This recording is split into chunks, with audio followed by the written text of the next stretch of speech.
प्रणाम करके हरिश्चंद्र कहने लगे, आप कौन हो? उसी समय परिचय देते हुए आज ऋषिराज कहने लगे, राजन हम वरुण देव हैं और तुम्हें देख करके उदास हमसे रुका नहीं गया, तुम्हारी इस चिंता का क्या कारण है? उसी समय राजा ने सारा हाल बताया है, महाराज मेरे जीवन में कोई संतान नहीं है, इस बात का मुझे बड़ा कष्ट है। लेकिन महाराज जीवन में कितना भी होशियार व्यक्ति क्यों ना हो, परीक्षित महाराज जीवन में एक व्यक्ति कितना भी महान हो, लेकिन छोटी से छोटी कोई गलती कर ही जाता है। महाराज हरिश्चंद्र के मुख से एक बात निकल गई। महाराज कहने लगे, वरुण देव मेरी जीवन में केवल एक ही इच्छा थी कि मेरे जीवन में एक पुत्र पैदा हो जाता, चाहे वो होते ही क्यों ना मर जाता। और आज वही बात वरुण देव जी ने पकड़ ली। वरुण देव कहने लगे, तथास्तु राजन तुम्हारे जीवन में एक पुत्र अवश्य होगा, लेकिन तुम्हें उस पुत्र से हमारा यज्ञ पूर्ण करना होगा, बलि देनी होगी। महाराज कहने लगे, ठीक है प्रभु मैं बलि दे दूंगा, लेकिन मेरे घर में एक पुत्र आ जाए। वरुण देव की कृपा से इनके जीवन में रानी तारावती के गर्भ से एक पुत्र पैदा हुआ। एक पुत्र पैदा हुआ तो महाराज उस पुत्र का नाम रोहिदास रख दिया। अब बधाइयां बज रही है, बड़ी प्रसन्नता छाई और उसी समय वरुण देव जी आ गए। वरुण देव कहने लगे, राजन हरिश्चंद्र तुम्हारा पुत्र हो चुका है, अपने वचन को पूरा करो, अपने पुत्र से यज्ञ करवाओ। तो प्रिय श्रोता महाराज कहने लगे, वरुण देव मेरे बेटा के देख देख कर सभी आज कितने खुश हैं, बधाइयां बज रही हैं। अगर मेरा बेटा भी मर जाएगा तो मेरी रानी का क्या होगा? आप थोड़े दिन तक रुक जाइए, मैं थोड़े दिन में आपका यज्ञ पूर्ण कर दूंगा। महाराज उस समय वरुण देव जी लौट गए। धीरे धीरे आज कुछ समय व्यतीत हुआ। वरुण देव जी ने विचार किया, अब वचन निभाने का समय नजदीक है। आ गए।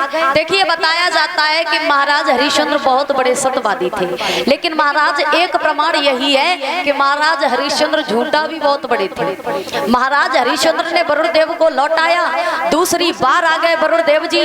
वरुण देव ने आकर के कहा है कि राजन अब तो आप यज्ञ कीजिए। तो उसी समय प्रिय श्रोताओं महाराज कहने लगे हैं, प्रभु बस आपका यज्ञ करने का समय नजदीक है, लेकिन मेरे बेटे के अभी तो दांत भी नहीं निकले, दांत तो निकल आने दो। अब देखिए 2 बार जीवन में झूठ बोले गए महाराज। वरुण देव फिर चले गए। आज माताओं जैसे ही दांत निकले वरुण देव आ गए, कहने लगे, राजन अब हमारा यज्ञ करो। महाराज हरिश्चंद्र आज सबसे बड़ा फिर झूठ बोल गए। कहने लगे, वरुण देव आपसे भूल हो गई, हमने आपको ये वाले दांत नहीं बताए थे, ये उखड़ने के बाद जब दूसरे दांत आ जाएं तब हम आपका यज्ञ करेंगे। वरुण देव कहने लगे, राजन तुम्हारा नाम सत्यवादी रखा गया है और तुम झूठ बोल रहे हो। आज महाराज कहने लगे, प्रभु थोड़े दिन का वक्त दीजिए। लेकिन महाराज थोड़े दिन के बाद भी इन्होंने अपने पुत्र को नहीं दिया है बलि में। आज विश्वामित्र के बहनोई थे महाराज अजीग्रत जी, उनका एक पुत्र लेकर के इन्होंने 100 गाय बदले में दे दी और उस पुत्र से यज्ञ पूर्ण कर दिया। यज्ञ होने के बाद महाराज उन्हीं विश्वामित्र को जब ये पता चला कि मेरे बहनोई का पुत्र राजा हरिश्चंद्र ने बलि के रूप में ले लिया, अपने पुत्र को नहीं मरने दिया, आज सोच लिया है कि अब जीवन में इस हरिश्चंद्र से बदला मैं अवश्य लूंगा इस बात का। तो महाराज बदले की भावना जब किसी के अंदर आ जाती है तो इंसान अपना दाव नहीं चूकता। धीरे धीरे कुछ समय के पश्चात महाराज रोहिदास भी कुछ समझदार हुआ। महाराज हरिश्चंद्र प्रेम से आज वास करते हैं। विश्वामित्र ने उस पुत्र को भी जीवित किया जिसकी बलि दी गई थी। अब एक दिन की बात, सभा लगी हुई थी देवताओं की और उस सभा में आके विश्वामित्र जी बैठ जाते हैं और उसी सभा में महाराज हरिश्चंद्र के गुरुदेव श्री वशिष्ठ जी बैठे हैं। वार्तालाप होने लगा। वशिष्ठ जी आज प्रशंसा करने लगे हैं कि मेरा शिष्य बहुत बड़ा दानवीर है। विश्वामित्र को वही बात याद आ गई कि इस हरिश्चंद्र ने मेरे बहनोई के पुत्र से यज्ञ पूर्ण किया था। अब मुझे मौका है बदला लेने का और ये बदला मैं अवश्य लूंगा। तो महाराज विश्वामित्र कहने लगे हैं आपको इतना अहंकार, इतना गर्व। विश्वामित्र से वशिष्ठ कहने लगे मेरा शिष्य बहुत बड़ा दानवीर है। तो विश्वामित्र कहने लगे अगर तुम्हारा शिष्य दानवीर है तो हमें भी ये प्रमाण चाहिए। आपकी अगर आज्ञा हो तो क्यों ना हम परीक्षा लें। वशिष्ठ जी ने कह दिया निसंकोच होके ले लो। इन्हीं विश्वामित्र जी ने आज राजा हरिश्चंद्र के यहाँ आकर के एक सुंदर बाग खड़ा था, उस बाग में आकर एक सूकर का रूप धारण करके सारी बगिया को उजाड़ दिया। माली ने जब उस बगिया को बचाने का प्रयास किया तो महाराज उसी समय आज उस माली की जंघा को भी फाड़ दिया। माली ने जाके सारा हाल बताया। महाराज हरिश्चंद्र के मन में क्रोध आया, कहने लगे सवेरा होते ही हम इस सूकर का वध कर देंगे।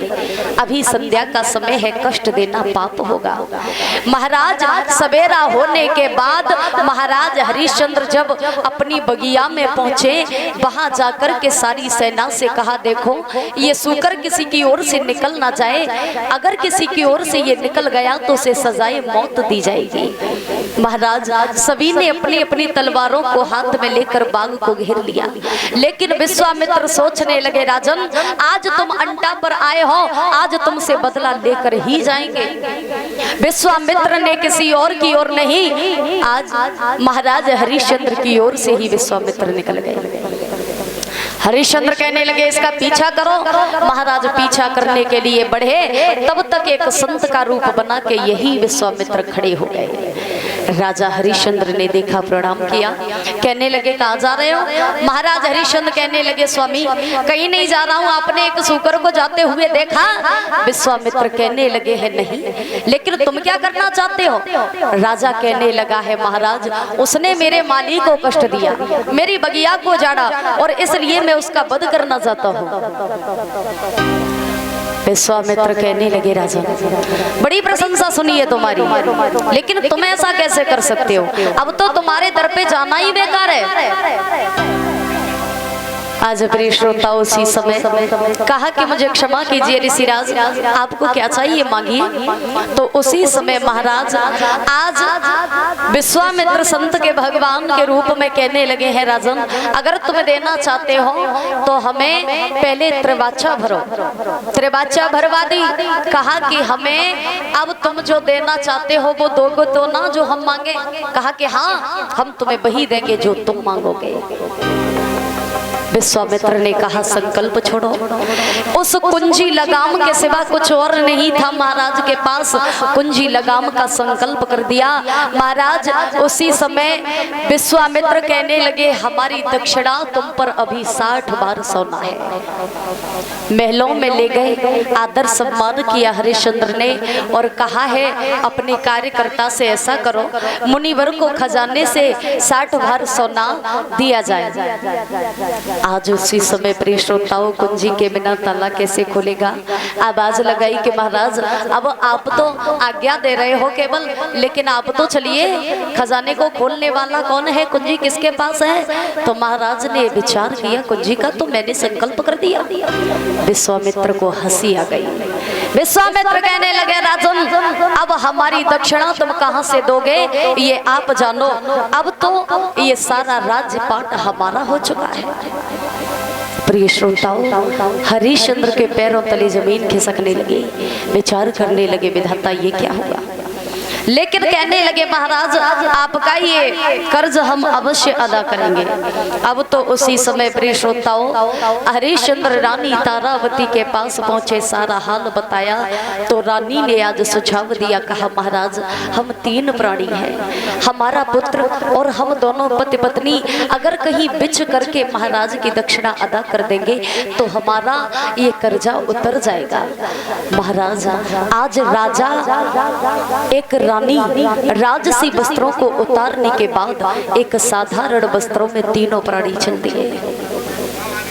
तीनों प्राणी आज बिकने के लिए चले हैं। और जब धीरे धीरे बिकने के लिए चले तो महाराज ध्यान रखना, अब बिकने के लिए तो जा रहे हैं, नंगे पैर हैं। और जैसे ही आज अपनी राजधानी को प्रणाम करके आगे बढ़ने लगे तो प्रिय श्रोताओं, उसी समय अब तो सारी प्रजा ने जैसे ही देखा कि महाराज आज हमारी नगर से जा रहे हैं, आज से हमारा राजा कोई और है, तो प्रिय श्रोताओं उसी समय प्रजा के आंसू बहने लगे। जब हमारे गांव से कोई छोटा व्यक्ति भी चल देता है गांव को छोड़कर, तो महाराज बहुत सूना सूना सा लगता है, चाहे वो अपना हो, चाहे मोहल्ले का हो, चाहे किसी और का, लेकिन महाराज कष्ट बहुत होता है। जब कष्ट बहुत होता है तो प्रिय श्रोताओं जैसे ही महाराज कहने लगे, प्रजा की आंखों में आंसू देख करके कहने लगे हैं, महाराज देखो आप रो ना, क्योंकि रोना तुम सबको अच्छा नहीं लगता, तुम्हें तो गर्व होना चाहिए कि तुम्हारे महाराज ने आज दान दिया है। आज महाराज कुछ गलत करने नहीं जा रहे हैं, अपना ये कर्जा अदा करने जा रहे हैं। रो ना कोई भी, आज प्रजा के आंसू बंद नहीं है। प्रिय श्रोताओं ध्यान रखना, आज धीरे धीरे महाराज जैसे ही आगे बढ़े हैं, उसी समय महाराज रो करके कहने लगे हैं, हे ये राजधानी, जब तक मेरा जीवन तुझ पर बधा तब तक मैंने तेरा अन्न जल पाया, लेकिन आज मैं तुझे छोड़ करके जा रहा हूँ। अगर मुझसे कोई अन्याय हुआ हो तेरे बीच में तो मुझे क्षमा कर देना। प्रिय श्रोताओं जैसे ही महाराज आज धीरे धीरे आगे बढ़े हैं, विचार करने लगे कि अब क्या करूं। प्रजा के आंसू देखे नहीं जाते, लेकिन फिर भी महाराज देखते जा रहे हैं। रोकर के आज महाराज कहने लगे,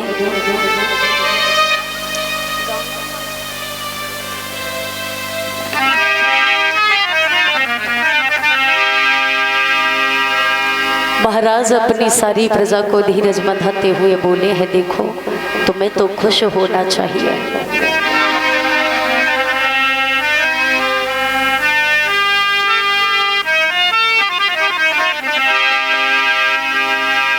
महाराज समझा के अपनी प्रजा से कहने लगे हैं, देखो अब हम जा रहे हैं, इस राजपाट के मालिक आज से यही ऋषिराज है, इन्हीं को अपना समझो, इन्हें ही राजा मानो।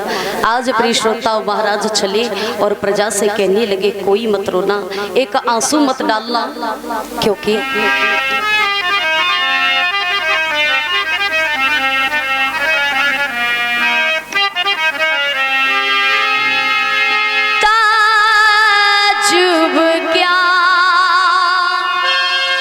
जो मिट्टी के खिलौने टूट जाते हैं, ताजुब क्या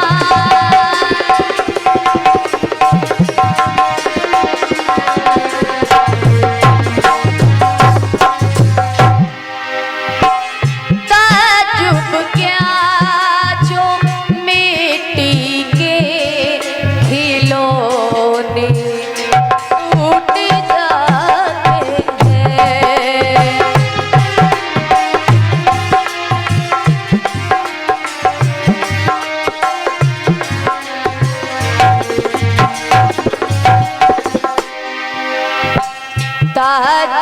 क्या जो मिट्टी के खिलौने टूट जाते हैं, ताजुब क्या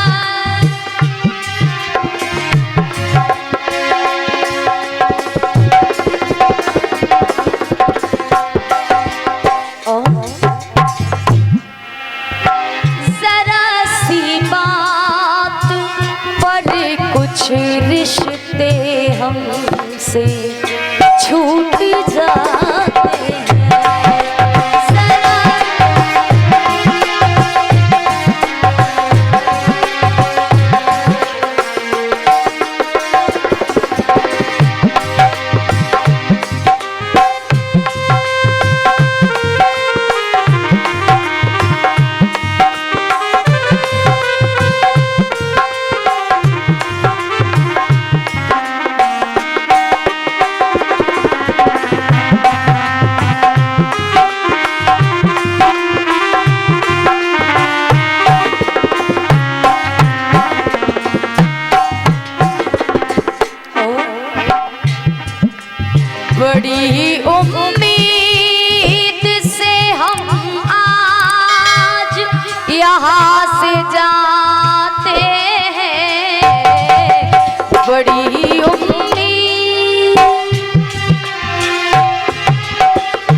बड़ी ही उम्मीद से हम आज यहाँ से जाते हैं।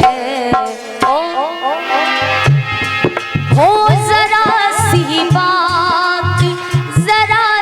बात पर मिलते हैं, मिलके छूट जाते हैं।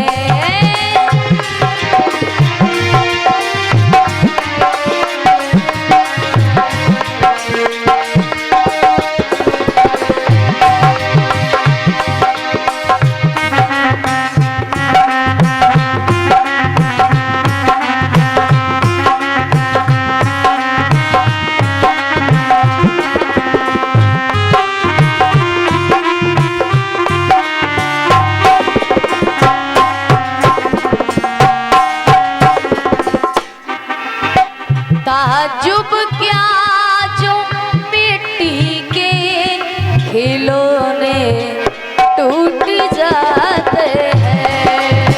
ताजुब क्या